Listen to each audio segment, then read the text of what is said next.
Good morning વિદ્યાર્થી મિત્રો, કેમ છો? મજામાં? જોરદાર એકદમ. તબિયત પાણી ઓકે છે? જલસા ચાલે છે? જુઓ, બીજું બધું કામ મૂકી દો, હવે થોડું ભણી લઈએ. મસ્ત મજાનું ચકાચક એકદમ. આપણે લાસ્ટ લેક્ચરમાં એમસીક્યુ જોયા હતા, 8 એમસીક્યુ જોયા હતા આપણે. ઓકે, જુઓ, ત્રીજા ચેપ્ટરમાં પ્રવાહ વિદ્યુતના એમસીક્યુમાં આપણે 8 એમસીક્યુ જોયા હતા. હવે આગળ સ્ટાર્ટ કરીએ એના પછીના એમસીક્યુમાં. જોજો, હવે છે તમારો એમસીક્યુ નંબર 9. ભાઈ 9મો એમસીક્યુ તમારો આવો છે, જોજો ધ્યાનથી. એક તારનું તાપમાન વધારવામાં આવે તો તેની અવરોધકતા અને વાહકતાનો ગુણોત્તર ખાલી જગ્યા. હવે સમજો, તમે વાહક પદાર્થનું તાપમાન વધારો તો આપણને ખબર છે કે એની અવરોધકતામાં વધારો થાય. આપણે ρ બરાબર m/ne² ટો સૂત્ર ઉપરથી કીધું તું, યાદ હોય તો. એનો મતલબ શું થયો ભાઈ? જોજો, વાહક પદાર્થના તાપમાનમાં વધારો કરતા, ભાઈ વાહક પદાર્થ માટે તમે જો તાપમાનમાં વધારો કરો, તાપમાનમાં વધારો કરતા ભાઈ અવરોધકતા વધે છે. અને એવું બી લખી નાખું કે ભાઈ કોના ઉપરથી લાયા હતા આપણે? ρ બરાબર m/ne² ટો. ઓકે, કારણ કે રિલેક્સેશન સમય ઘટી જાય, અવરોધકતા વધી જાય. તમને અહીંયા શું પૂછ્યું છે? જુઓ, વાહક પદાર્થ માટે અવરોધકતા અને વાહકતાનો ગુણોત્તર ભાગાકાર શું થાય? જોજો, આ તો રોજ છે, અને વાહકતા એટલે ભાઈ 1/ અવરોધકતા થાય, એટલે અવરોધકતાનો સ્ક્વેર જ થઈ ગયો. કોમન સેન્સની વાત છે. જો અવરોધકતામાં વધારો થતો હોય તો ρ નો સ્ક્વેર લેશો તો શું થાય? બહુ વધે, પણ થયો તો વધારો જ કહેવાય. એટલે ρ/σ ગુણોત્તરમાં બી શું થાય ભાઈ? વધારો જ થાય. ભાઈ જો એમસીક્યુમાં તમને એવું પૂછ્યું હોત, આનો જવાબ તો આવી ગયો ભાઈ, આ પતી ગયો એમસીક્યુ, પણ આવું પૂછ્યું હોત તમને કે વાહકતા અને અવરોધકતાનો ગુણોત્તર, તો ઊંધું થઈ જાત ભાઈ, 1/ρ² થઈ જાત. તો એનો મતલબ એવો થાત ρ વધે પણ વ્યસ્ત થઈ ગયું, તો પછી ઘટાડો જવાબ આવે. અને જો ભાઈ એવું પૂછી કાઢે કે વાહકતા અને અવરોધકતાનો ગુણાકાર, ભાઈ ગુણોત્તરની જગ્યાએ શું પૂછે? ગુણાકાર અથવા ગુણનફળ. તો એનો મતલબ એવો થયો ભાઈ, આ બંનેનો ગુણાકાર કરો તો 1/ρ × ρ ઉડી જાય. એનો મતલબ કે ગુણાકાર અચળ જ રહે, કારણ કે એક વધે તો બીજું ઘટે, પણ બંનેનો ગુણાકાર તો કેવો રહેશે? અચળ જ રહેશે. આ ખાસ ધ્યાન રાખજો. અને જો આ જ વસ્તુ ભાઈ તમને વાહકની જગ્યાએ રકમમાં સેમિકન્ડક્ટર્સ આપી દે, એટલે કે અર્ધવાહક આપી દે, તો આખો જવાબ ઉલટાઈ જાય. કારણ કે અર્ધવાહકમાં તાપમાન વધારો, એમ અવરોધકતા ઘટે ને વાહકતા વધે. ક્લિયર? આ ખાસ ધ્યાન રાખજો, આખો જવાબ ઊંધો થઈ જશે. ક્લિયર ભાઈ? એકદમ સિમ્પલ એમસીક્યુ છે, પણ ધ્યાન રાખજો, આવા બધા એમસીક્યુ પૂછે તમને આવડવા જોઈએ. 10મો એમસીક્યુ. એક વાહક તારને વિદ્યુત ક્ષેત્ર, જો વિદ્યુત ક્ષેત્રનું મૂલ્ય છે 5 × 10⁻⁸ વોલ્ટ પર મીટર, અને પ્રવાહ ઘનતા આપી છે જે 2.5 એમ્પિયર પર મીટર સ્ક્વેર. ભાઈ તો શું પૂછ્યું છે? સિમ્પલ. તો વાહકની અવરોધકતા શોધો ભાઈ. સિમ્પલ, આપણું સૂત્ર તમને યાદ હોય તો કયું હતું ભાઈ? અવરોધકતા તમારે શોધવી હોય, આપણું સૂત્ર કયું હતું? E⍴J. ભાઈ ઓમના નિયમના સદિશ સ્વરૂપનું સૂત્ર હતું ને, E⍴J. અહીં સદિશ બતાવવાની કોઈ જરૂર નથી, ડાયરેક્ટલી ρ ને સૂત્રનો કરતા બનાવો તો E/J થશે. તો E/J અહીંયા લખી કાઢો ભાઈ. જુઓ, ડાયરેક્ટલી 5 × 10⁸ J કેટલો છે? 2.5. ભાઈ 2.5 દુ 5 થશે, તો 2 × 10⁻⁸ ઓમ × મીટર જવાબ થશે. આ તમારી અવરોધકતા થઈ. ક્લિયર? સિમ્પલ છે. જોજો એના પછી 11મો MCQ. ભાઈ જુઓ, કયો બેટરીના EMF નો એકમ નથી? ભાઈ બહુ જ ઇઝી MCQ છે. જોજો, એક તો વોલ્ટ એનો MCQ કહેવાય. EMF એ શું છે ભાઈ? વિદ્યુત ચાલક બળ. જૂલ પર કુલમ્બ બી એનો મતલબ એકમ કહેવાય. ન્યૂટન મીટર પર કુલમ્બ બી તમે સમજો એનો જ એકમ કહેવાય. ખાલી ન્યૂટન પર કુલમ્બ જે છે એ એનો એકમ ના થાય, કારણ કે ન્યૂટન પર કુલમ્બ જે છે આપણને ખબર છે એ વિદ્યુત ક્ષેત્રનો એકમ છે.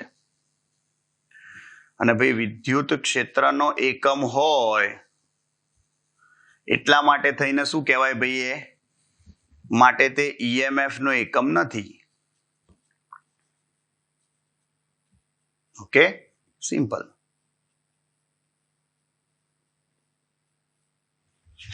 જોજો એના પછી 2 વોલ્ટ EMF ટર્મિનલ વોલ્ટેજ કીધો છે. 2 વોલ્ટનો ટર્મિનલ વોલ્ટેજ કીધો છે ધરાવતી બેટરીનો આંતરિક અવરોધ 0.2 ઓહ્મ છે અને તેમાંથી 0.5 એમ્પિયરનો પ્રવાહ વહેતો હોય. જુઓ, ટર્મિનલ વોલ્ટેજ 2 વોલ્ટ આપ્યો છે. ભાઈ તમને અહીંયા આંતરિક અવરોધ 0.2 ઓહ્મ આપ્યો છે અને ભાઈ પસાર થતો પ્રવાહ 0.5 એમ્પિયર આપ્યો છે. તો અહીં ધ્યાનથી જોજો વિદ્યાર્થી મિત્રો, આપણને શોધવાનું શું કીધું છે ભાઈ? બેટરીનું EMF શોધો. જુઓ, તમારે બેટરીનું EMF શોધવું હોય કયું સૂત્ર આવશે આપણું? V = E - IR. ક્લિયર? ભાઈ આપણે બેટરીનું EMF શોધવું છે. E ને સૂત્રનો કરતા બનાવો, V + IR થાય. સિમ્પલ. વોલ્ટેજ કેટલો છે? 2 છે. પસાર થતો પ્રવાહ કેટલો છે? 0.5 × 0.2. ભૈયા ગુણાકાર કરો, 0.1 થશે +2, તો 2 + 0.1 શું થશે? 2.1 વોલ્ટ થાય. ક્લિયર? ભૈયા બેટરીનું EMF થઈ ગયું સિમ્પલ. સૂત્ર કિંમત જવાબ જ છે ભાઈ. એના પછી 13મો MCQ જોજો, બહુ સરસ MCQ છે. એવું કે છે, જુઓ આપણને 4 ઓહ્મના 4 અવરોધકો જોડીને એક ચોરસ બનાવવામાં આવ્યો છે. જોજો, આ ચોરસના સામસામેના શિરોબિંદુઓ વચ્ચેનો અવરોધ કેટલો? સામસામેના, આ ધ્યાન રાખવાનું ખાસ.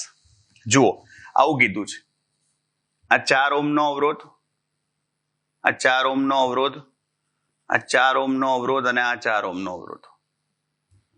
ભાઈ આ બધા તમારા 4 ઓહ્મના અવરોધો છે. ભાઈ ધારો કે આપણને જુઓ, આપણે બિંદુઓના નામ આપી દઈએ ABCD. ભાઈ જોજો ધ્યાનથી, અહીંયા આગળ તમારે સામસામેના શિરોબિંદુઓ વચ્ચેનો સમતુલ્ય અવરોધ શોધવાનો છે. એનો મતલબ જુઓ, A અને C લો અથવા B અને D લો, ચાલે? ચલો, A અને C વચ્ચે બેટરી જોડી દઈએ. ભાઈ બેટરી એટલા માટે જોડવાની કે આપણને ખબર પડે કે કોણ શ્રેણીમાં છે ને કોણ સમાંતરમાં છે. માટે જે 2 બિંદુઓ વચ્ચેનો સમતુલ્ય અવરોધ શોધવાનો હોય એ 2 બિંદુઓ વચ્ચે તમારે બેટરી જોડવાની. ક્લિયર? તો જુઓ, આનાથી શું ખબર પડી? આ પ્રવાહ આવે, પ્રવાહ આવી અને જોજો અહીંયાથી વહેંચાઈ જાય, એ આ વહેંચાઈ ગયો. એનો મતલબ કે અહીંયા જે પ્રવાહ જાય ને અને અહીંયા જે પ્રવાહ જાય, આ બંને સરખા થયા. ધારી લઈએ, ચલો આ I પ્રવાહ છે, આ I1 છે, તો આ બી I1 જ હોય. આ I2 છે, તો આ બી I2 જ હોય. શું ખબર પડી? જુઓ, આ બંને શ્રેણીમાં થશે અને આ બંને બી શ્રેણીમાં થશે અને પછી એ સમાંતરમાં થશે. તો એનો મતલબ શું થયો? ભાઈ A અને C બિંદુઓ વચ્ચેનો સમતુલ્ય અવરોધ શું લખાય? સિમ્પલ. જુઓ, 4 + 4 શ્રેણી જોડાણમાં સરવાળો થાય. સમાંતરમાં જોજો, આ 4 + 4 થશે. આવડે ભાઈ? તેનો મતલબ 4 + 4 શું થાય? 8 થાય. અને આ બી 4 + 4 8 થશે. તો જુઓ, 8 અને 8 સમાંતરમાં હોય. ભાઈ સમાંતર જોડાણમાં જો સરખા અવરોધ હોય તો આપણું સૂત્ર શું હતું? R/N હતું. સમાંતર જોડાણમાં સૂત્ર શું થાય? R/N. આર કેટલો છે અહીંયા 8 અને એવા કેટલા અવરોધો છે 2, તો 8/2 શું જવાબ આવશે? 4 જ આવશે. ભાઈ આ આપણો જવાબ આવી ગયો. સમજો. પણ આ જ MCQ માં તમને એવું પૂછે સામસામેનાની જગ્યાએ પાસેના. ગુજરાતી બી આવડવું જોઈએ ભાઈ. સામસામેનાની જગ્યાએ પાસેના બિંદુઓ વચ્ચેનો જો સમતુલ્ય અવરોધ પૂછે તો આવું થશે. જોજો, આ 4, આ 4, આ 4 અને આ 4. જોજો ધ્યાનથી, આ બધા 4 ઓહમના અવરોધો છે. હવે આપણને પાસેના બિંદુઓ કે જોજો, ધારો કે A B C D છે, તમે કોઈ બી પાસેના બિંદુઓ લો એટલે આવું થશે. આપણે A અને D લઈ લીધા, કોઈ પણ લઈ શકો ભાઈ, તમે AB લઈ શકો, BC લઈ શકો, CD કંઈ પણ લઈ શકો. તો આપણે અહીંયા આગળ જુઓ, આ પ્રવાહ આવ્યો અને અહીંયાથી પ્રવાહ વહેંચાઈ ગયો. જુઓ, અહીંયા જે પ્રવાહ જાય એ જ અહીંયા જાય, અહીંયા જાય, અહીંયા જાય, પાછો આવ્યો. શું ખબર પડી? આ જે પ્રવાહ છે I1 અને અહીંયા ગયો એ I2. જો I1 ત્રણેમાં પ્રવાહ કેવો છે? સરખો. તો એ 3 શ્રેણીમાં કહેવાય. તો એનો મતલબ તમે A અને D બિંદુઓ જે પાસેના છે એની વચ્ચેનો સમતુલ્ય અવરોધ લાવો. શું કહેવાય એને? યસ, આ 4 ને 4 3 શ્રેણીમાં થયા ભાઈ. અને એની જોડે આ 4 શું થયો? સમાંતર જોડાણમાં. ભાઈ સમાંતર જોડાણને આપણે પેરેલલ એટલે આવી રીતે જ બતાવી દઈએ એટલે આખું લખવું ના પડે. જો શું આવે? 4 ને 4 8 ને 4 12. ભાઈ 12 અને 4 સમાંતરમાં હોય તો મેં તમને કીધું તું કયું સૂત્ર વાપરવાનું ભાઈ? R1 R2 upon R1 plus R2. તમને સહેલું પડશે. સમાંતર જોડાણમાં આપણે કયું સૂત્ર વાપરીએ છીએ? R1 R2 upon R1 plus R2. એટલે જુઓ, 12 ચોક 48 થાય, ભાગ્યા 16 થાય, અને 48 ભાગ્યા 16 શું થશે? 16 તરી 48. એટલે 3 ઓહમ જવાબ આવશે. આ ધ્યાન રાખજો. આ A અને D બિંદુઓ વચ્ચેનો શું થયો ભાઈ? સમતુલ્ય અવરોધ. આપણે જુઓ, હવે એના પછી 14મો MCQ. જોજો શું કહે છે? એક સરખા દ્રવ્યના. ભાઈ દ્રવ્ય એક સરખું હોય એટલે શું ખબર છે? અવરોધકતા અને ઘનતા સરખી થઈ ગઈ. મતલબ બધા એલ્યુમિનિયમ ના હોય, બધા કોપર ના હોય, કોઈ પણ એવી રીતે સરખા દ્રવ્યના છે. 2 તારની લંબાઈનો ગુણોત્તર આપ્યો છે આપણને 1:2. ભાઈ લંબાઈનો ગુણોત્તર આપ્યો છે 1:2. તો તેના અવરોધોનો ગુણોત્તર કેટલો થાય? દળ પણ એક સરખા આપ્યા છે અને અવરોધોનો ગુણોત્તર પૂછ્યો છે R1:R2. ભાઈ આ ખાસ ધ્યાન રાખજો. જો આપણું અવરોધનું એમનેમ સૂત્ર લખીએ તો કયું છે? હરા રોલા. ભાઈ આપણું અવરોધનું સૂત્ર શું છે? હરા રોલા. પણ અહીંયા આગળ ધ્યાનથી જોજો, આપણે અહીંયા આગળ કદ અચળ લઈએ તો એનો મતલબ જોજો શું કરીએ છીએ? સૂત્ર આપણે શું લખીએ છીએ? જોજો, R આપણું રોલા તો હતું જ ભાઈ. જુઓ, એ લાફો મારી સોરી કહી દઈએ, L વડે ગુણી અને L વડે ભાગી કાઢીએ તો અવરોધનું સૂત્ર શું લખાય? જુઓ, ρL² upon V લખાય. ભાઈ ρL² upon V લખાય કારણ કે ઘનતા અને કદ અચળ હોય. તો આનો મતલબ શું થયો ભાઈ? R ચલે છે, શું થશે? L². ભાઈ R ચલે છે, L² લખો તમે તો R1 upon R2 શું લખાય? ભાઈ L1 upon L2 નો હોલ સ્ક્વેર. ચલો, L1 upon L2 કેટલા છે? L1 upon L2 એટલે 1/2 નો સ્ક્વેર થાય, અને 1/2 નો સ્ક્વેર એટલે 1/4 થશે. આ તમારું R1 upon R2 થયું. તો R1:R2 શું લખાશે? 1:4. ભાઈ R1:R2 શું થશે? 1:4. સિમ્પલ. ઓકે, એટલે ખાલી લંબાઈનો ગુણોત્તર આપ્યો હોય તમે ડાયરેક્ટ આ યાદ રાખી લો તો પણ ચાલશે. પણ એ ધ્યાન રાખજો, ખાલી લંબાઈનો ગુણોત્તર આપ્યો હોય તો જ. હા, બાકી શરત પ્રમાણે આ એમસીક્યુ બદલાશે તમારો. એ શરત કઈ આપી છે જોવું પડે આપણે. ઓકે, એના પછી જોજો બધા ઇઝી એમસીક્યુ છે, તમે જોઈ લેજો જાતે ભાઈ, એકદમ સહેલા એમસીક્યુ છે. હવે 17મો એમસીક્યુ, કાર્બન અવરોધના વર્ણ સંકેતથી ભારતના રાષ્ટ્રધ્વજના ઉપરથી નીચેના ક્રમના રંગો માટેનો અવરોધ કેટલો? ભાઈ આના માટે આપણને યાદ હોવું જોઈએ થિયરીમાં, અને તમને નંબરો ક્રમશઃ યાદ હોવા જોઈએ. પહેલા તો જુઓ ભાઈ, ભારતનો જે રાષ્ટ્રધ્વજ છે આપણને ખબર છે ભાઈ, એમાં સૌથી ઉપરનો રંગ કયો આવશે? નારંગી, ઓરેન્જ. પછી કયો આવશે? વ્હાઈટ. અને પછી કયો આવશે ભાઈ? ગ્રીન. તો નારંગી માટેનો નંબર આપણો કયો હતો ભાઈ? નારંગી માટેનો નંબર કયો હતો? 3 હતો. ગ્રીન માટેનો નંબર કયો હતો ભાઈ આપણો? ગ્રીન માટેનો નંબર ભાઈ તમે સમજો આપણો 5, સોરી વ્હાઈટ છે વચ્ચે, વ્હાઈટ. તો વ્હાઈટ માટેનો નંબર કયો હતો ભાઈ આપણો? 9. યાદ છે ને? અને છેલ્લે કયો આવશે ભાઈ? ગ્રીન આવશે. ગ્રીન માટેનો નંબર કયો છે? 5. તો કઈ રીતે? અને ચોથો પટ્ટો ના હોય ભાઈ, એટલે ટોલરન્સ અહીંયા કેટલો થશે? સહનશીલતા 20%. તો એનો મતલબ શું થયો? જુઓ, પહેલો પટ્ટો શું દર્શાવે? દશકનો અંક 30 પ્લસ બીજો પટ્ટો શું દર્શાવે? એકમનો અંક. ત્રીજો પટ્ટો 10⁵ n ઘાત પ્લસ ઓર માઇનસ ભાઈ શું આવશે? 20%. તો એનો મતલબ જવાબ શું આવશે તમારો? 39 × 10⁵ પ્લસ ઓર માઇનસ 20% ઓમ.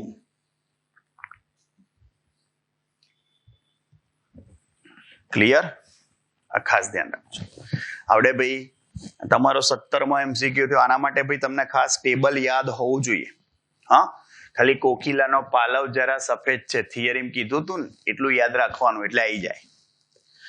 જોજો, એના પછી 18.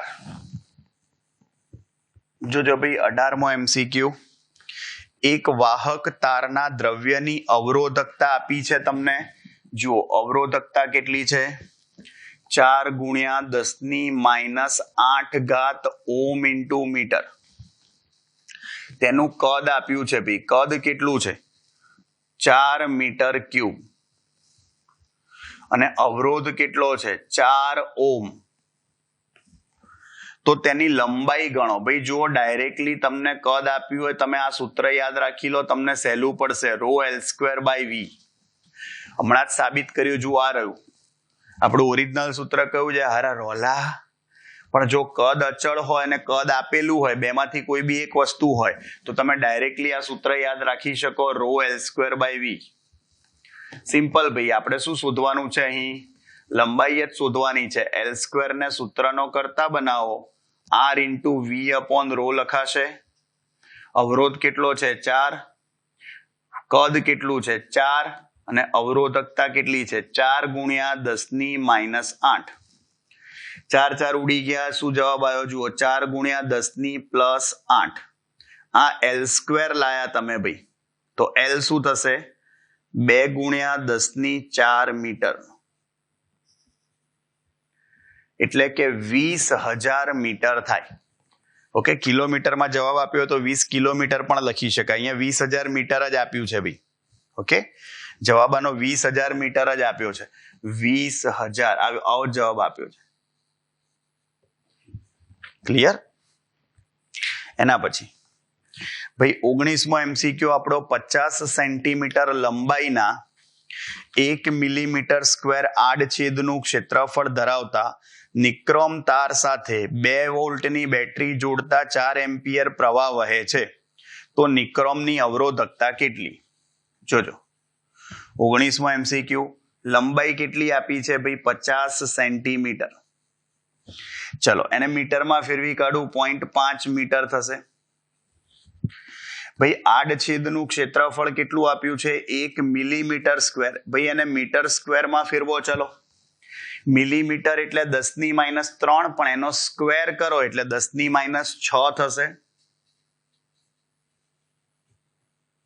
ક્લિયર? ભાઈ આ આડછેદનું ક્ષેત્રફળ આવ્યું. શું પૂછે છે? જોજો, 2 વોલ્ટની બેટરી છે. ભાઈ 2 વોલ્ટની બેટરી છે, બરાબર. જોડતા કેટલો પ્રવાહ પસાર થાય છે ભાઈ? 4 એમ્પિયરનો. તો શું કે છે? અવરોધકતા શોધો. ભાઈ સિમ્પલ છે એકદમ. આપણું જુઓ અવરોધનું સૂત્ર શું થાય? હારા રોલા, જુઓ તમારે અવરોધકતા શોધવી છે, પણ અહીંયા અવરોધ નથી આપ્યો, પણ રકમમાં જુઓ વોલ્ટેજ અને પ્રવાહ આપ્યો છે ને, તો ભાઈ ઓમનો નિયમ વપરાય ને. ઓમ તો આપણો કેવો હતો? વીર. મૂકી દો ભાઈ. તો V is equal to IR, તો R શું થશે? V upon I. અરે રોલા, ચલો રો ને સૂત્રનો કરતા બનાવો એટલે શું થઈ જશે? VA અપોન IL થઈ ગયું. તેનો મતલબ શું થયો ભાઈ? જુઓ વોલ્ટેજ કેટલો છે? 2, આડછેદનું ક્ષેત્રફળ કેટલું છે? 10⁻⁶. પ્રવાહ કેટલો છે? 4, અને લંબાઈ કેટલી છે? 2. ભાઈ 1/4 એટલે 0.25 થઈ જશે. 2 કેન્સલ થઈ ગયા. 10⁻⁶. એટલે તમે આવું બી લખી શકો 2.5 10⁻⁷ ઓમ ઇન્ટુ મીટર. આવું બી લખી શકાય 2.5 10⁻⁷ ઓમ ઇન્ટુ મીટર. 2 ગુણ્યા 10 વોલ્ટેજ કેટલો આપ્યો છે? 2 આપ્યો છે. 4 પ્રવાહ 4 છે, બરોબર છે. ક્ષેત્રફળ 10⁻⁶.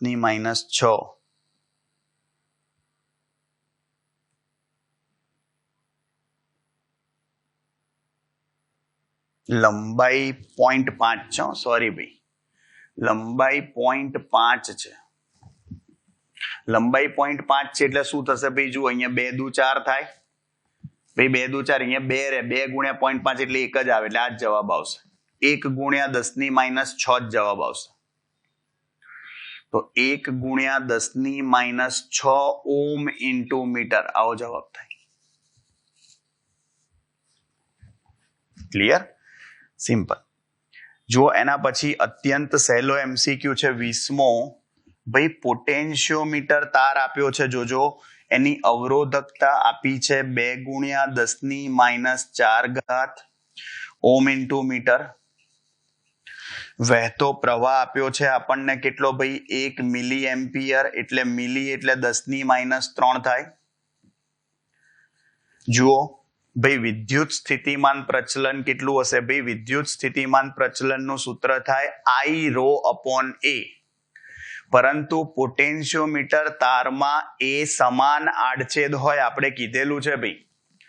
તો અવરોધકતા જે છે એમાં એ ખાલી એકમ લંબાઈ દીઠ અવરોધ જ લેવાય, અને આડછેદનું ક્ષેત્રફળ અચળ હોય માટે વિદ્યુત સ્થિતિમાન પ્રચલનનું સૂત્ર તમારું VL અપોન L બરાબર I ρ જ લખાય. અપોન A નહીં લખવાનું. શું લખાશે? I ρ. I શું આવશે? 10⁻³ અને ρ શું આવશે? 2 ગુણ્યા 10⁻⁴. તો શું જવાબ આવશે? 2 ગુણ્યા 10⁻⁷ વોલ્ટ પર મીટર. શું લઈ આયા ભૈયા? યસ, વિદ્યુત સ્થિતિમાન પ્રચલન લઈ આયા. ભાઈ આ તમારું વિદ્યુત સ્થિતિમાન પ્રચલન થયું. અને જુઓ આ તમારા જે MCQ છે એ 20 સુધીના MCQ થયા. ટુ બી કન્ટિન્યુ. જોજો હવે 21મો MCQ અત્યંત સહેલો છે ભાઈ. એમાં એવું પૂછ્યું છે કે EJ અને ρ વચ્ચેનો સંબંધ આપણને ખબર જ છે કે EJ અને ρ વચ્ચેનો સંબંધ શું થાય ભાઈ? E ρ J. આ રહ્યું એ સૂત્ર છે E ρ J. જુઓ એના પછી તમારો 22મો MCQ છે, ધ્યાનથી જોજો ભાઈ. એ તમને ઉલ્લુ બનાવવાનો ટ્રાય કર્યો છે. MCQ 22માં એવું કહે છે એક તારનો અવરોધ R ઓમ છે, તેની લંબાઈ ખેંચીને 4 ગણી કરતા તેની અવરોધકતા કેટલી? અવરોધકતા પૂછે છે ભાઈ. તમને ઉલ્લુ બનાવવાનો ટ્રાય કરે છે પણ બનવાનું નહીં. અવરોધકતા ભાઈ જે છે એ પદાર્થની જાત, તાપમાન અને દબાણ પર આધાર રાખે ભાઈ, બીજી કોઈ વસ્તુ પર આધાર ના રાખે. એટલે તમારે સમજો ભાઈ, ખાસ ધ્યાન રાખજો, અવરોધકતા બદલાતી નથી એવો જ જવાબ આવશે. અવરોધકતા ભાઈ તાપમાન બદલાય, દબાણ બદલાય કે પદાર્થની જાત બદલાય તો બદલાય. તમે લંબાઈ ખેંચો, વધારો, ઓછી કરો, ક્ષેત્રફળ વધારો, ઘટાડો, કંઈ પણ કરો, એનાથી અવરોધકતામાં ફરક ના પડે ભાઈ. તાર તો તમારો એલ્યુમિનિયમ નો હોય તો એનો એ જ રહેવાનો છે ને, ભલે ને જાડો પાતળો કરો. એટલે અવરોધકતા બદલાય નહીં, આ ખાસ ધ્યાન રાખજો. ક્લિયર? આ બહુ અગત્યની વસ્તુ છે ભાઈ, સાંભળજો ધ્યાનથી. હવે અહીં ભાઈ આ તમારો જે 22મો MCQ હતો, અવરોધ આર ઓમ હતો, મૂળ અવરોધ આર હતો, અને ભાઈ તમને ખેંચીને 4 ગણી લંબાઈ કીધી, 4 ગણી,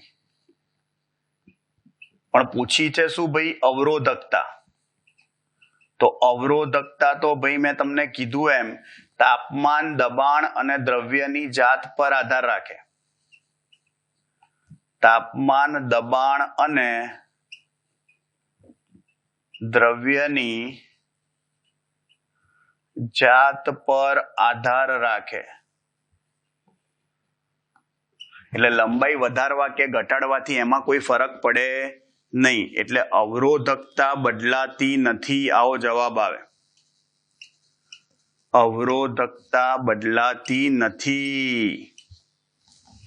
ક્લિયર? અગત્યની વસ્તુ, જો તમને એવું કહે ને કે અવરોધ કેટલો, ભાઈ અવરોધ કેટલો એવું કહે ને તો અહીંયા જવાબ આવો આવે. આ MCQ પતી ગયો, અવરોધકતા બદલાતી નથી. પણ જો અવરોધ પૂછ્યો હોય તો ભાઈ તમને કાલે જ સૂત્ર શીખવાડ્યું હતું, r' બરાબર n² r હતું. ભાઈ r' બરાબર n² r, n કેટલા? 4 નો વર્ગ શું થાય? 16. ખબર પડી? યસ. તેનો મતલબ તમારો અવરોધ કેટલા ગણો થાય? 16 ગણો થાય. અને ઊંધું, જો કંડક્ટન્સ પૂછ્યું હોય ને, કંડક્ટન્સ અવરોધનો વ્યસ્ત કહેવાય, તો એ શું થાય પાછું? 1/16 ગણું થાય.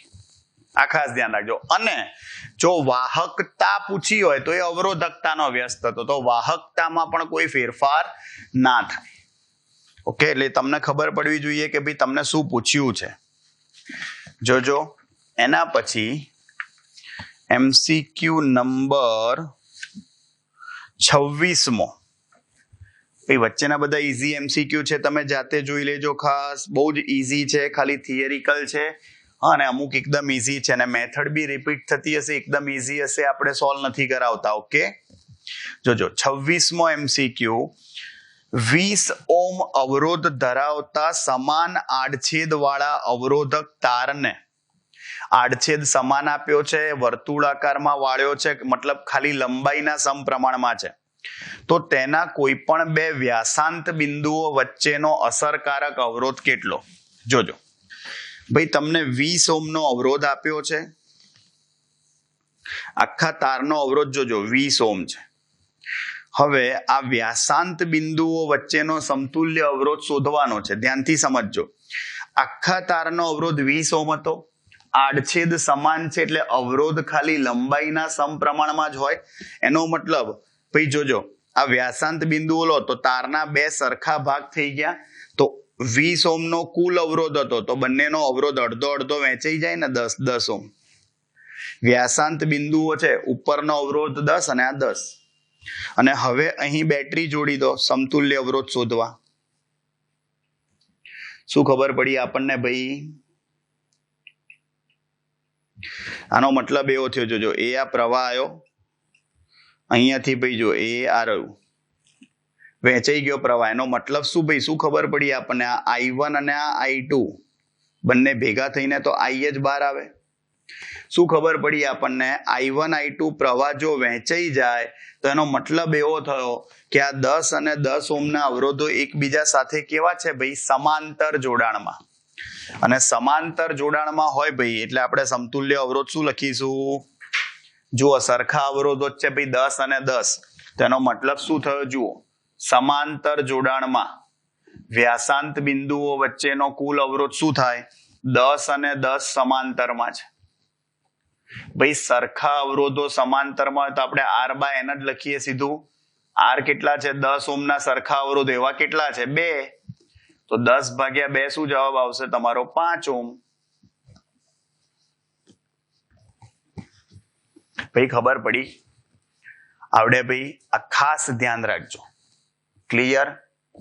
સિમ્પલ વસ્તુ છે. આનો મતલબ ભાઈ જો તમને એવી રીતે MCQ પૂછે ને કે 180 ડિગ્રીએ વળ ચડે છે તો બી સેમ જ વસ્તુ થાય તારનો. કારણ કે જો આ ખૂણો જે છે તમારો 180 ડિગ્રી થયો ને. એટલે જો આ MCQ પૂછાય ને તમારે ડાયરેક્ટ જવાબ લખતો હોય ને તો બી શીખવાડ દઉં તમને. ધારો કે તમને એવું કે 100 ઓમનો અવરોધ છે તો 25 ઓમ જવાબ આવે. ધારો કે તમને એવું કે ભાઈ 200 ઓમનો અવરોધ છે તો 50 ઓમ જવાબ આવે. કેવી રીતે લખાય? સિમ્પલ. પણ વ્યાસાંત બિંદુઓ પૂછ્યા હોય તો જ. વ્યાસાંત બિંદુઓનો સમતુલ્ય અવરોધ પૂછ્યો હોય એટલે શું થાય સમજો તમે. જે કુલ અવરોધ આપ્યો હોય પહેલા એના 2 સરખા ભાગ થયા અને સમાંતરમાં જોડે એટલે પાછું અડધું થયું. એટલે તમે ડાયરેક્ટ જવાબ R/4 લખી શકો. Directly R/4. 50 ઓમનો તાર આલ્યો હોય તમને, ભાગ્યા 4 કરી દો જવાબ 50/4. ક્લિયર? આ ખાસ ધ્યાન રાખજો.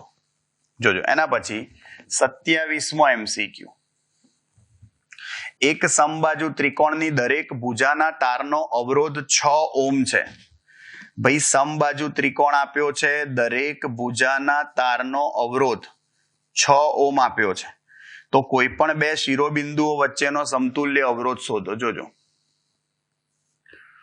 ભાઈ આનો મતલબ એવો થયો, જો આ ABC છે, તમે AB, BC, AC કોઈ પણ 2 બિંદુઓ વચ્ચેનો સમતુલ્ય અવરોધ શોધો. બધા 6 ઓમના આપ્યા છે ભાઈ. ચલો આપણે કોઈ પણ 2 પાસેના લઈ લઈએ. એ આ રહ્યું. તો આનો મતલબ શું થયો ભાઈ? જો આ પ્રવાહ આવ્યો, અહીંયાથી પ્રવાહ વહેંચાઈ જાય. જુઓ શું ખબર પડી? આ I2 આવ્યો, જો આ I1 ગયો, એનો એ જ પ્રવાહ અહીંયા જાય. અને આ I2 આવ્યો, જુઓ I1 અને I2 બે ભેગા થઈને પાછો બહાર કયો આવે? I. ભાઈ આનો મતલબ શું થયો? આ જે પ્રવાહ ગયો ભાઈ એનો એ જ અહીંયા જાય. એનો મતલબ કે આ બંને કેવા? શ્રેણીમાં. એની જોડે આ કેવો? સમાંતરમાં. તો ભાઈ A અને C બિંદુઓ વચ્ચેનો સમતુલ્ય અવરોધ શું લખાય? જુઓ ભાઈ આ બંને શ્રેણીમાં છે તમારા, એટલે 6 + 6 થાય. એની જોડે આ સમાંતરમાં છે એટલે આવું થાય. તો 12 અને 6 સમાંતરમાં થશે ભાઈ. તો તમારો જવાબ શું થશે? જુઓ ભાઈ 12 × 6 / 12 + 6.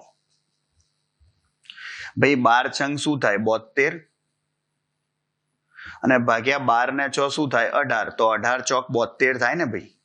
તો A અને C બિંદુઓનો સમતુલ્ય અવરોધ શું થશે ભાઈ? 4 ઓમ. સિમ્પલ. હા, મેથડ અગત્યની છે ભાઈ. જે 2 બિંદુઓ વચ્ચે તમને સમતુલ્ય અવરોધ શોધવાનો કીધો હોય એની વચ્ચે બેટરી જોડી દો. ઓકે, એટલે તમને ખબર પડી જશે ભાઈ દૂધ કા દૂધ પાણી કા પાણી. એટલે ખબર પડી જાય કોણ શ્રેણીમાં છે ને કોણ સમાંતરમાં છે. ક્લિયર? જોજો એના પછી હવે MCQ નંબર 28. જો શું કહે છે? પોટેન્શિયોમીટર તારની લંબાઈ 4 મીટર છે અને અવરોધ આપ્યો છે એનો 20 ઓમ. ભાઈ જો મેં તમને હમણાં જ કીધું કે ભાઈ પોટેન્શિયોમીટરનો તાર છે એટલે અવરોધકતા એકમ લંબાઈ દીઠ અવરોધ કહેવાય. એટલે 20/4 થાય એટલે 5 આવશે. ખબર પડી? એટલે આ 5 ઓમ પર મીટર થયું કહેવાય ભાઈ. કારણ કે પોટેન્શિયોમીટર તારમાં આપણો આડછેદ કેવો હોય છે? સમાન હોય છે. આ ખાસ ધ્યાન રાખજો. તો કેટલો પ્રવાહ વહેતો હોય ભાઈ? 0.1 એમ્પિયર. તો ભાઈ તો વીજ સ્થિતિમાન પ્રચલન. ભાઈ વિદ્યુત સ્થિતિમાન એટલે વીજ સ્થિતિમાન પ્રચલન જ કહેવાય. વીજ સ્થિતિમાન પ્રચલન એટલે V/L થાય. શું આવે સૂત્ર? I ρ/A આવે. પણ અહીંયા આડછેદ અચળ છે ભાઈ, એટલે ખાલી I ρ જ આવે. I કેટલું? 0.1 અને ρ કેટલું લાયા ભાઈ? 5. જવાબ તમારો થયો 0.5 વોલ્ટ પર મીટર. આવડે? ભાઈ આ તમારું વીજ સ્થિતિમાન પ્રચલન આવી ગયું. ભાઈ જુઓ 29મો નીચેનામાંથી, જોજો આ બહુ સારો MCQ છે, સહેલો છે પણ, કે કોનો તાપમાન ગુણાંક ઋણ હોય. ભાઈ મેં તમને કીધું તું થિયરીમાં, ફરી વખત કહું છું ધ્યાન રાખજો. જે સેમી કન્ડક્ટર્સ હોય એટલે કે અર્ધવાહકો હોય એના તાપમાનમાં વધારો કરો તો એની અવરોધકતા ઘટે અને માટે એનો અવરોધકતાનો તાપમાન ગુણાંક ઋણ હોય. ખાસ ધ્યાન રાખજો, સેમિકન્ડક્ટર્સ એટલે કે અર્ધવાહકો. અને અર્ધવાહકો એટલે ભાઈ કયા કહેવાય આપણને ખબર છે, સિલિકોન, જર્મેનિયમ, કાર્બન એવા પદાર્થો. ઓકે, તો સેમિકન્ડક્ટર્સ ભાઈ એમાં તાપમાન વધતા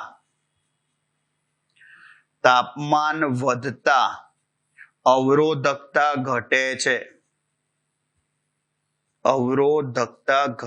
છે માટે અવરોધકતાનો તાપમાન ગુણાંક ઋણ હોય. અવરોધકતાનો તાપમાન ગુણાંક ઋણ હોય. ખબર પડી ભાઈ? આ ખાસ ધ્યાન રાખજો. અને એટલા માટે અહીંયા આગળ ભાઈ અવરોધકતાનો તાપમાન ગુણાંક, જો ઓપ્શનમાં શું આપ્યું છે, કાર્બન, Fe, મેંગેનીઝ અને Ag. એટલે તમારે શું કરવાનું, અહીંયા શું લખવાનું, કાર્બન, સિલિકોન, જર્મેનિયમ એ બી ઓપ્શનમાં હોય તો એ લખી શકાય. ઓકે, 30મો એવો છે, 0 કેલ્વિન તાપમાને નીચેનામાંથી કોની અવરોધકતા શૂન્ય થતી નથી? સિમ્પલ યાદ રાખો, જે મિશ્ર ધાતુઓ છે, મિશ્ર ધાતુઓ અને અર્ધવાહકો જુદી જુદી વસ્તુ છે. અર્ધવાહકો એટલે જેની બાહ્યતમ કક્ષામાં 4 ઇલેક્ટ્રોન હોય, સિલિકોન, કાર્બન, જર્મેનિયમ. મિશ્ર ધાતુઓ એટલે 2-3 ધાતુઓ, 4 ધાતુઓ ભેગી કરીને જે બને એને મિશ્ર ધાતુ કહેવાય.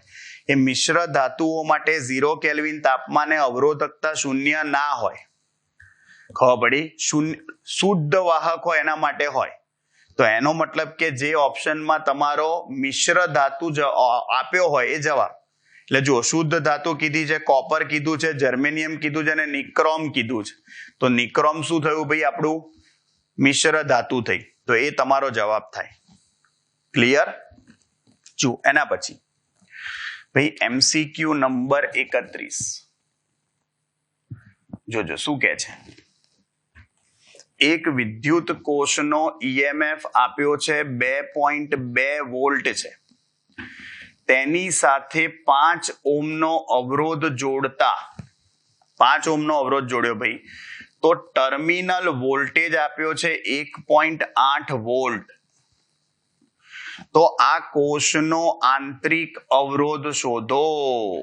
જુઓ, આપણું સૂત્ર આવું છે ટર્મિનલ વોલ્ટેજનું, V = E - I small r. પણ અહીંયા જુઓ, આપણા માટે સ્મોલ r અને I બંને અજ્ઞાત છે. તો જુઓ, આપણે પહેલા I શોધી શકીએ ને. જુઓ, V અને કેપિટલ R આપ્યું છે તો આપણે ઓહ્મનો નિયમ વાપરીએ તો ઓહ્મના નિયમ પરથી, તો ઓહ્મના નિયમ મુજબ ભાઈ V = IR લખાય. તો I શું લખાશે? V/R થશે. ચલો, વોલ્ટેજ કેટલો છે? 1.8 / 5. ભાઈ આ તમારો અહીંયા પ્રવાહ આવી જશે. 1.8 / 5 કરશો એટલે ભાઈ 0.36 એમ્પિયર તમારો પ્રવાહ થશે. અને હવે ટર્મિનલ વોલ્ટેજ અને EMF નો સંબંધ દર્શાવતું સૂત્ર V = E - IR. આપણે સ્મોલ r શોધવો છે તો એને કરતા બનાવી દો. તો E - V લખાય.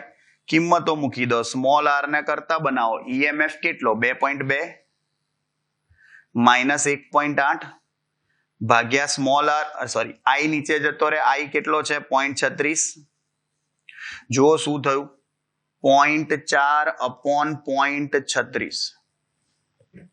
તો 0.4 / 0.36 કરો, 10/9 ઓહ્મ જવાબ આવે. 10 ચોક 40 ને 9 ચોક 36. આ આંતરિક અવરોધ થયો. 1 પોઈન્ટ સમથિંગ જવાબ આવે, પણ ઓપ્શનમાં આપણને આવી જ રીતે આપ્યું છે એટલે 10/9 જ લખવાનું. ક્લિયર? જો સરસ MCQ છે. જોજો ભાઈ, હવે 32 અને 33મા નંબરનો MCQ છે. જોજો, 32મા નંબરના MCQ માં તમને આવું આપ્યું છે ભાઈ, આ વર્તુળાકાર માર્ગ આપ્યો છે. જોજો, તમને અહીંયા આગળ અવરોધો આપ્યા છે. આ 1, આ 2, આ 3 અને આ 4. જુઓ ધ્યાનથી. હવે આ બિંદુ તમારું A છે અને અહીંયા બી બિંદુ આપ્યું છે. હવે સાંભળજો, તમને એવું કહે છે કે આનો સમતુલ્ય અવરોધ શોધો એ અને બી નો. ભાઈ અહીંયા બેટરી જોડો એટલે તમને ખબર પડી જાય. હવે સાંભળજો, જોડતો નથી, સમજી લેજો કે બેટરી છે. અહીંયા ધ્યાનથી સાંભળજો, તમને ખબર પડે ને એટલે હું અહીંયા નંબર લખું છું 1 2 3 અને 4. જુઓ, સિમ્પલ સમજવા જેવી વસ્તુ શું છે અહીંયા કે અહીંયા જુઓ, પહેલો, બીજો, ત્રીજો ને ચોથો, ચારે ચાર અવરોધોના એક છેડાઓ એમાં ભેગા થાય છે. જુઓ, આ ચારે ચાર ના એક છેડાઓ ક્યાં ભેગા થયા? એમાં. અને બીજા છેડાઓ બધાના જોજો, આ એકનો બીજો છેડો એ આ બી માં જ ભેગો થયો કહેવાય. કારણ કે આ જે બહારની બાજુ છે એ ખાલી વાહક તાર જ જોડ્યો છે ભાઈ. એટલે ખરેખરમાં આ બી બિંદુ તમે અહીંયા લખો, અહીંયા લખો, અહીંયા લખો, અહીંયા લખો, કોઈ જ ફરક નથી પડતો ભાઈ. એનો મતલબ કે ચારે ચાર અવરોધોના એક છેડાઓ ક્યાં ભેગા થાય છે? એમાં. અને બીજા છેડાઓ ક્યાં ભેગા થાય છે? બી માં. તો એનો મતલબ કે ચારે ચાર ને ફરીવાર દોરું. જુઓ, તમને ખબર પડે, આ 1 2 3 4. જોજો, બધાના એક છેડાઓ ક્યાં ભેગા થયા? જુઓ, એક બાજુના છેડાઓ એમાં અને બીજી બાજુના છેડાઓ ક્યાં ભેગા થયા? બી માં. એનો મતલબ શું થયો ભાઈ? યસ, ચારે ચાર સમાંતર જોડાણમાં કહેવાય. તો એ અને બી નો સમતુલ્ય અવરોધ લખો. સરખા અવરોધ હોય તો R/N લખાય. R અહીંયા R જ છે અને N કેટલા છે? 4 છે. એનો મતલબ તમારો એ અને બી નો સમતુલ્ય અવરોધ શું થઈ ગયો ભાઈ? R/4. સિમ્પલ છે. જો, એવો ને એવો જ છે. 33મા નંબરનો MCQ પણ માઇનોર ડિફરન્સ છે, સમજજો. એમાં આવું કહે છે, આકૃતિ આવી છે, જોજો, એ આ વર્તુળાકાર, જોજો, એ આ R, જોજો, પણ અહીંયા આગળ આમ ભાગ પાડી દીધા છે. જો, અહીંયા બિંદુ એ કીધું છે ને આ બી કીધું છે, એની વચ્ચે સમતુલ્ય અવરોધ શોધવાનો છે. ફરી વખત, અને અહીંયા આગળ ભાઈ આવી રીતે છે, આ R, આ R. જો, સમજજો. હવે ફરી વાર નંબર આપી દઉં. છે તો બધા R જ ભાઈ, પણ આ 2 નંબર આ R છે, 3 નંબર આ R છે, 4 નંબર. હવે જોજો, આ એ છે એ, જોજો, આ વચ્ચેનું બિંદુ C કહી દઉં ભાઈ, તમને આઈડિયા આવે એટલે. જો, હવે આ બિંદુ B છે અહીંયા, આને B કહેવાય. તો આ B ગમે ત્યાં લઈ શકો ભાઈ તમે. B અહીંયા ગમે ત્યાં લઈ શકો, કારણ કે અહીંયા ક્યાંય કોઈ વાહક અવરોધ છે નહીં. ત્યાં કોઈ અવરોધ નથી ભાઈ. એનો મતલબ કે એ B બિંદુ તમે ગમે ત્યાં લઈ શકો, ચાલે. ખાલી તાર જ જોડ્યો છે. ઓકે, તો એનો મતલબ શું થયો? જુઓ, આ પહેલો, બીજો અને ત્રીજો, આ બધા અવરોધો જુઓ, બી માં તો ટચ થાય જ છે અને સી માંથી બી નીકળે છે. પણ આ જે ચોથો અવરોધ છે એ જુઓ, સી માંથી નીકળી અને એ માં પૂરો થઈ જાય છે. એટલે આને આકૃતિ આવી રીતે થશે. જુઓ, આ 1 2 ને 3 દેખાય, એ બધા જુઓ સી માંથી નીકળે અને બી માં પૂરા થાય બધા. એટલે એ 3 સમાંતરમાં કહેવાય. આવું થશે. જોજો ભાઈ, બધા કયા 1 2 અને 3, એ 3 અવરોધો જુઓ શું થયું? 1 2 અને 3, 1 2 અને 3. ભાઈ 3 અવરોધો ક્યાંથી નીકળ્યા? જોજો, એમાંથી ક્યાં ગયા? સી માં. ક્લિયર? અહીંયા સી લખી કાઢું, આ સી માં ગયા. અને હવે ભાઈ આ ચોથો અવરોધ જે છે એ સી માંથી નીકળી અને ક્યાં ગયો? એમાં. આ બાજુ જ સી લખું છું. અને ભાઈ અહીંયા આગળ એની સાથે શું કર્યું છે ભાઈ? જોજો, એનો મતલબ શું થશે? તમારે એ અને બી બિંદુઓ વચ્ચેનો શું કરવો છે ભાઈ? સમતુલ્ય અવરોધ શોધવો છે ભાઈ. આ રહ્યો સી. જો, આ 3 અવરોધો પહેલો, બીજો, ત્રીજો હતા, એ 3 શું થયા ભાઈ? એમાંથી નીકળી અને સી માં ગયા ભાઈ. હા, અને અહીંયા આગળ ભાઈ તમે અવરોધ જોડી દો તો એનો મતલબ શું આવશે? જુઓ, આ 3 અવરોધો તમારા સમાંતરમાં ચોથો શ્રેણીમાં સમતુલ્ય અવરોધ શોધી કાઢો. શું ખબર પડી? સિમ્પલ ભાઈ, આ 3 સમાંતરમાં, તો એ અને બી નો સમતુલ્ય અવરોધ ભાઈ 3 સમાંતરમાં ડાયરેક્ટ લખું, R/3 લખાય, અને પ્લસ R શ્રેણીમાં ચોથો અવરોધ. લસા લઈ લો ડાયરેક્ટલી 3 + 1 શું થશે 4r/3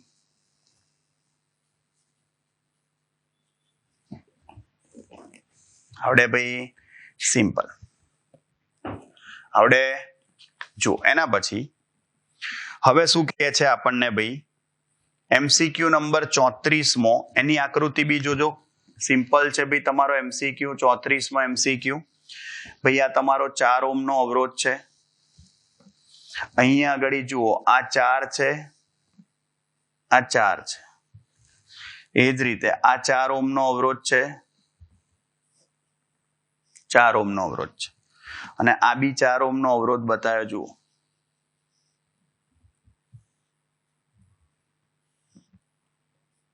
ભાઈ જુઓ તમારે કરવાનું શું છે સિમ્પલ આ પી અને ક્યુ વચ્ચેનો સમતુલ્ય અવરોધ શોધવાનો છે બધા 4 ઓહ્મના જ અવરોધો છે હવે સમજો અહીંયા ધ્યાનથી ભાઈ પી અને ક્યુ વચ્ચેનો સમતુલ્ય અવરોધ શોધવો છે તમારે હું વચ્ચેનું બિંદુ જે છે બરાબર એને ઓ બિંદુ કહી દઉં આ રહ્યું ઓ શું ખબર પડી જુઓ ધ્યાનથી એવી ખબર પડી આપણને કે આ 4 અને 4 સમાંતરમાં થઈ ગયા જુઓ કેમ કારણ કે બંનેના એક છેડાઓ પી માંથી નીકળે છે અને બીજો છેડો ક્યાં જાય છે ઓ માં તો એ જ રીતે આ બાજુ બી જુઓ આ 4 અને 4 શું થઈ ગયા સમાંતરમાં ખબર પડી કારણ કે આ બંનેના બી જુઓ એક છેડાઓ ક્યાંથી નીકળે છે ઓ માંથી અને બીજો છેડો ક્યાં જાય છે ક્યુ માં તો આનો મતલબ શું થયો ભાઈ જોજો આ 4 ઉપર વાળો લખ્યો સૌથી ભાઈ આ 4 અને 4 સમાંતરમાં હોય તો શું જવાબ આવે r/n તો r/n શું થાય 4/2 તો 4/2 શું થશે 2 એ જ રીતે આ 4 અને 4 સમાંતરમાં તો આનો બી જવાબ 2 જ આવે તો આ 2 ઓહ્મ થયો અને આ 2 ઓહ્મ થયો અને એ જ રીતે ભાઈ જુઓ છેલ્લે આ 4 થયો આવડે ભાઈ શું મતલબ આનો આ પી છે અને આ ક્યુ છે ભાઈ જુઓ સમતુલ્ય અવરોધ શોધવો છે જો આ 2 ને 2 શ્રેણીમાં 4 થાય અને પછી 4 4 અને 4 સમાંતરમાં થાય તો rpq નું સૂત્ર શું થાય ભાઈ r/n થાય સરખા અવરોધો સમાંતરમાં હોય તો શું લખાય 4/3 ઓહ્મ જવાબ આ 4 4 અને 4 કેટલી વખત 3 વખત સમાંતરમાં થયા એટલે તમારો જવાબ શું આવી ગયો ભાઈ 4/3 ઓહ્મ આવડે 35મો એમસીક્યુ ભાઈ આવો છે જોજો 35 જો તમને આકૃતિમાં V વિરુદ્ધ I વાહક ભાઈ પદાર્થ માટે આપ્યું છે આપણને ખબર છે ઓહ્મના નિયમ ઉપરથી ભાઈ V/I એટલે કે આલેખનો ઢાળ y યામનો તફાવત ભાગ્યા x યામનો તફાવત શું આપે અવરોધ અને વાહક પદાર્થ માટે ભાઈ તાપમાન વધતા અવરોધ વધે વાહક પદાર્થ માટે તાપમાન વધતા અવરોધ વધે આપણને ખબર જ છે એટલે આનો મતલબ ધ્યાન રાખજો અહીંયા આગળ જો આવી રીતે આપ્યું છે T3 પછી T2 અને પછી T1 કોમન સેન્સ ની વાત છે ભાઈ કયું તાપમાન સૌથી વધારે હશે આ અવરોધ સૌથી વધારે જેનો ઢાળ મોટો એનો અવરોધ મોટો અને અવરોધ મોટો એનો મતલબ એનું તાપમાન સૌથી વધારે હશે એટલા માટે એનો અવરોધ મોટો છે તો અહીંયા જવાબ તમારો આવી રીતે લખાય T3 > T2 > T1 આવો ઓપ્શન ના આપ્યો હોય તો આવો આપ્યો હોય T1 < T2 < T3 ખબર પડી અને જો આ જ એમસીક્યુ માં તમને આલેખ V વિરુદ્ધ I ની જગ્યાએ ધારો કે I વિરુદ્ધ V આલેખ આપે તો ભાઈ ઊંધું થઈ જાય આલેખ હોય તો જવાબ ઊંધો થઈ જાય કારણ કે ભાઈ I વિરુદ્ધ V આલેખનો ઢાળ લખો તો I/V ઢાળ આવે તમારો અને ઢાળ કંડક્ટન્સ કહેવાય કંડક્ટન્સ 1/r થાય અને ભાઈ તમે સમજો કંડક્ટન્સ આનાથી ઊંધું થઈ જાય જવાબ બદલાઈ જાય તમારો એટલે જવાબ આવો થાય T1 > T2 > T3 અને આવું બી લખાય T3 less than T2 less than T1. ખબર પડી? આ તમારો જવાબ થાય. આવડે? એટલે તમને શું પૂછ્યું છે ભાઈ એ તમારે ધ્યાન રાખવું પડે. હા, એના થિયરીમાં તમારા કન્સેપ્ટ જો ક્લિયર હોય તો ભાઈ બહુ વ્યવસ્થિત રીતે તમે આ વસ્તુને સમજી શકો. ક્લિયર? આવડશે ભાઈ? ડન. હા, આ તમારા ભાઈ MCQ થયા 35 સુધીના. ઓકે, વધુ MCQ ભાઈ આપણે આવતા લેક્ચરમાં જોઈશું. આટલા MCQ વ્યવસ્થિત રીતે તમારે લખી કાઢવા. હા, હંમેશા ભાઈ લખતા રહેવું. હા, પઢેગા ઇન્ડિયા તભી તો બઢેગા ઇન્ડિયા. હા, એટલે થોડું ભણતા રહેવું વ્યવસ્થિત રીતે ભાઈ. હા, ધ્યાન રાખજો. ચલો મળીએ નેક્સ્ટ લેક્ચરમાં. ત્યાં સુધી આવજો. Bye bye, see you, ta-ta, સબ્બા ખેર, સાયોનારા, હસ્તા લા વિસ્તા, ફિર મિલેંગે ચલતે ચલતે. બાય બાય, ખુદા હાફિઝ. મળીએ. જય શ્રી કૃષ્ણ, જય અંબે.